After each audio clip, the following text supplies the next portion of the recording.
Salut les Stratoniens, j'espère que vous allez tous super bien. On est reparti aujourd'hui pour une nouvelle vidéo. Marché un petit peu ennuyé, on va regarder un petit peu qu'est-ce qu'on peut se faire sur ce petit marché. On va parler de l'Ether, du BNB, du SP500, l'USDT, la dominance de l'USDT, la Bitcoin dominance aussi. Et puis ensuite on ira voir donc GMT, GST, il y a eu moins 20%, c'était bien monté, maintenant c'est bien redescendu. On va discuter un petit peu. Le Solana et le Ape. J'espère que cette vidéo vous plaira. Il y aura 2-3 petits exemples aussi sur Twitter, etc. Les liquidations, comme d'habitude. Enfin bref, on est tout de suite parti. Crypto, million. Crypto, million. Crypto, million.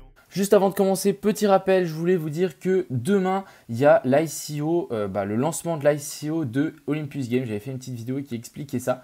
J'espère que ce projet vous intéresse et je vous mettrai en lien en description pour participer à la waitlist. Vous avez 2-3 petites tâches à faire. Je mettrai du coup le lien de la description de ça. Je mettrai aussi le lien pour faire le petit KYC. Donc il faut faire des petits KYC maintenant pour les ICO. Et puis ça sera pendant 72 heures. Donc à partir de demain midi, vous pourrez donc accéder à ça si vous êtes whitelisté. Et ensuite pendant 72 heures, vous pourrez faire ça. Et ensuite, il y aura un deuxième round une fois que ça c'est fini, une fois que les whitelists c'est fini, etc.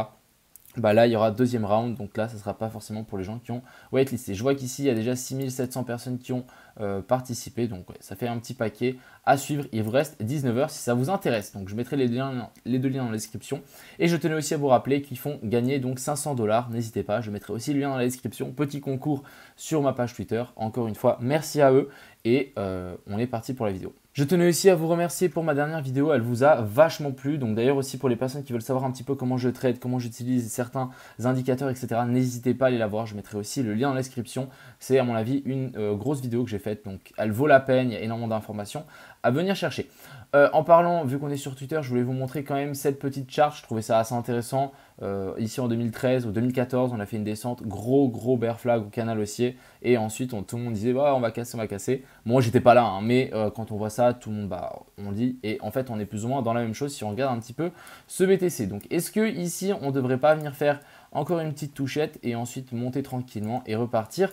Ce qui est assez intéressant, c'est l'indice du dollar qui est vraiment sur un top.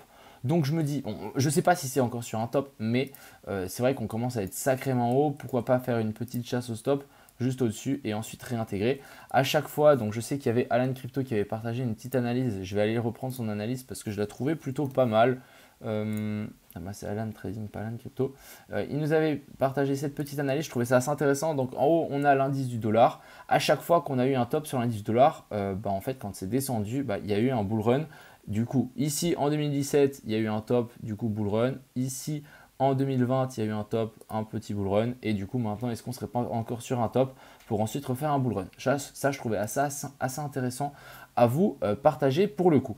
Donc voilà, on est vraiment peut-être sur des tops et vraiment affaire à surveiller pour le coup. Si vraiment on casse ça vers le haut, c'est peut-être que les cryptos vont continuer un petit peu à dévisser. Ça, c'est clair et net. Donc à surveiller pour le coup. Ensuite, du côté des liquidations, on n'a vraiment plus aucune liquidation. On en a un petit peu donc vers la zone ici des 27 000. Ensuite, on en a un petit peu vers la zone des 32 000, mais vraiment rien de bien concret. Et ici à 39 900. Ce qu'il faut se dire, c'est que les liquidations là, elles sont vraiment très minimes. Ça veut dire qu'il y a vraiment très peu de personnes qui sont dans le marché actuellement. Et ça situe bien en tout cas ce qu'on est en train de faire. C'est vraiment plutôt c'est plutôt ennuyeux en fait. La chart actuellement elle est vraiment un petit peu ennuyeuse. Alors ici on avait une petite inversion de structure quand même. On avait cette petite montée ici, je ne sais pas si vous vous souvenez, inversion de la structure. Ensuite on avait la zone de POI, je vous avais montré dans ma dernière vidéo. Et finalement on s'est bien fait rejeter. Donc j'ai mis la flèche comme ça, on s'est fait rejeter par cette zone. Et pour le moment on corrige. Ensuite ici on a de nouveau à mon avis une petite inversion de structure. Donc ici on était haussier. Ici déjà on avait cassé des nouveaux plus bas, donc ça nous a fait cette descente. Et là on a fait de nouveau un nouveau plus bas, donc si on pump, il y a de fortes chances qu'on se fasse de nouveau rejeter. J'ai encore une fois l'impression qu'on est dans ce même scénario. Ici on monte tranquillement, tac, un peu comme ce qu'on avait fait là. Et ensuite finalement on vient tout casser vers le bas. Tous les stop loss qui sont placés là vont être recherchés. Et ensuite on verra. Ce qui pourrait nous amener en fait à un potentiel retest de cette trendline ou retest du bas du canal haussier. Donc celui-là je vous montre. Voilà, pourquoi pas faire un petit retest dans cette zone-là. Donc on est vers la zone des 37 500 qui pourrait être assez intéressante finalement pour un potentiel achat sur ce BTC. On a 2-3 petites divergences aussi quand même sur le cours, donc à surveiller. Clairement à surveiller. J'ai vraiment l'impression qu'on est dans cette optique ici où on descend tranquillement et après on ne sait pas jusqu'où ça va descendre, mais on descend, descend, descend, descend, et au bout d'un moment ça va se retourner assez fort pour défoncer en fait tous les shorters qui sont en train d'être placés. Donc je vais vous montrer, mais ils sont placés ici, ici, ici, ici, donc il y a de fortes chances qu'on vienne les défoncer à un moment ou à un autre. Parlons juste de la dominance du Bitcoin ici qui continue à être bullish, hein, ça ne m'étonne pas. Pour vraiment repasser bullish, il nous faudra une cassure en fait de la zone ici des 1270 points, mais on va surveiller tout ça. Le SP500 qui est vraiment sur un nouveau plus bas, on est sur la zone de POI, très dommage, on n'a pas validé ma structure, c'est un petit peu dommage. Donc ici, ce qu'il n'aurait fallu, si on prend mon exemple, donc ici on avait une cassure vers le bas, ici il n'aurait fallu une cassure et une clôture au-dessus de ça, finalement pas du tout, hein, regardez, ça ne compte pas carrément parce qu'on n'a pas de clôture au-dessus, c'est vraiment très très dommage. Et pour le moment, il n'y a pas de retournement de structure, donc c'est un petit peu dommage. Est-ce qu'on pourrait peut-être voir une épaule, tête, épaule inversée? Ça serait un petit espoir. Pourquoi pas faire un truc du style? Ça pourrait être pas mal. Enfin bref, on verra comment ça se goupille.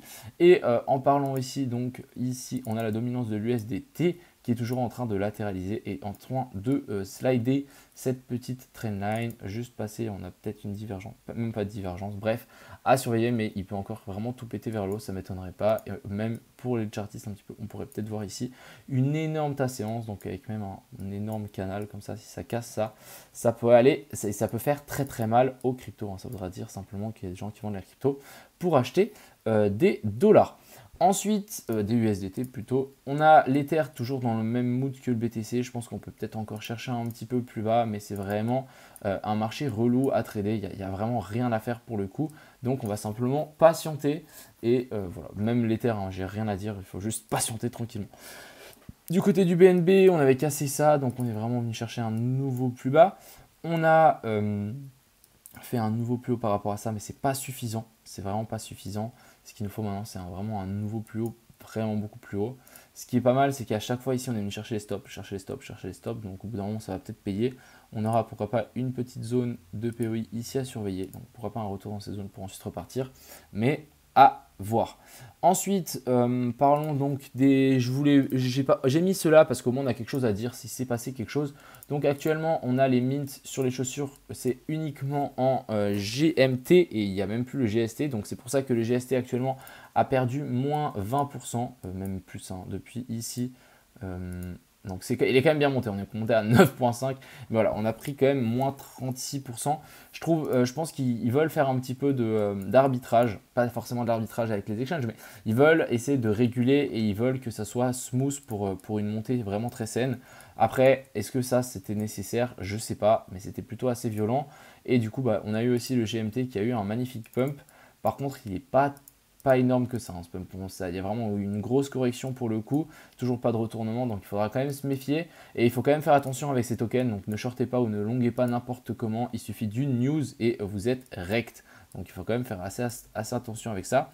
On est peut-être dans une zone de POI ici, donc à surveiller. Je vais vraiment voir si on n'a pas une inversion de structure aussi sur le petit GST, parce que ça peut-être, moi je dis un truc, c'est actuellement que ça vaut la peine de nouveau de rentrer. Je vous avais dit qu'ici il fallait se méfier. Voilà. Maintenant on a le plus bas. Je pense que c'est assez intéressant pour les gens qui se disaient putain les chaussures elles sont trop chères, etc. Maintenant elles sont de nouveau plus ou moins abordables à mon goût. Ensuite pour finir on a le Solana et le Ape. Alors Solana, moi je me méfie vraiment. Ici on fait toujours des bottoms, toujours sur les mêmes niveaux. Donc là ce qu'il faut vous dire c'est que là on a une masse de stop loss à venir qui sont placés là en dessous et il y a de fortes chances qu'on les prenne avant de vouloir repartir. Et quelle est la zone qui nous intéresse en tout cas sur ce Ape? Elle est un petit peu plus bas en fait, elle est ici. Donc il y a de fortes chances que en fait on vienne saigner tous les gens qui sont en train de long ici dans cette fameuse zone là. Donc par exemple moi j'avais des Solana, pour vous dire je les ai vendus, j'essaierai de racheter un petit peu plus bas. Donc tac, et ensuite pourquoi pas repartir vers le nord. Mais voilà, j'attends encore une petite baisse pour le sol. Et ici on a le Ape. Alors le Ape, on a pas mal de choses aussi à dire par rapport à celui-là. On a c'est demain le mint, donc des parcelles. Et du coup, il faut des apes. Donc c'est aussi pour ça qu'on a eu une hausse du cours autant parabolique que ça. On va se méfier par rapport à ce qu'on est en train de faire ici, parce qu'on serait peut-être dans une inversion de structure ou un gros W à surveiller. Mais voilà, moi ce que je voudrais bien voir, c'est ce petit canal à mon avis qui est comme ceci. Et à surveiller vraiment si on arrive vraiment à avoir une cassure vers le nord ici, ou simplement on fait une correction, donc un gros canal haussier, on vient se taper là et ensuite on corrige encore un petit peu plus bas. Donc ça sera vraiment à surveiller pour le coup le Ape. Mais voilà, sinon il reste clairement haussier. En regardant la chart comme ça, c'est clairement haussier. Et content de vous avoir dit qu'il allait monter assez haut pour le coup. Donc voilà un petit peu le tour de ces cryptos. Franchement, si je vais voir même les autres et tout, il n'y a vraiment rien à se mettre sous la dent. Je suis vraiment en full patience. Il y a pas mal d'alts qui peuvent venir chercher un petit peu plus bas quand même. Donc voilà, on est vraiment sur du dégoupillage et découpiller, pourquoi pas encore un dernier coup vers le bas pour ensuite, pourquoi pas, se retourner. J'ai vraiment l'impression que, vous voyez, ça là, ça ressemble quand même fortement à ce qu'on avait genre, sur les bottoms. On descend tranquillement, c'est chiant, etc. Et au bout d'un moment, pan, on part vers le haut. Donc ça, on a plus ou moins sur la plupart des alts, donc à surveiller pour le coup. J'espère que cette vidéo vous a plu. Encore une fois, n'hésitez pas à aller vous instruire sur ma dernière vidéo et n'hésitez pas à aller participer donc, au concours sur Olympus Game et n'hésitez pas à aller participer aussi à la whitelist. Je mettrai tous les liens en description. J'espère qu'elle vous a plu. Passez une bonne soirée, un bon week-end. À plus.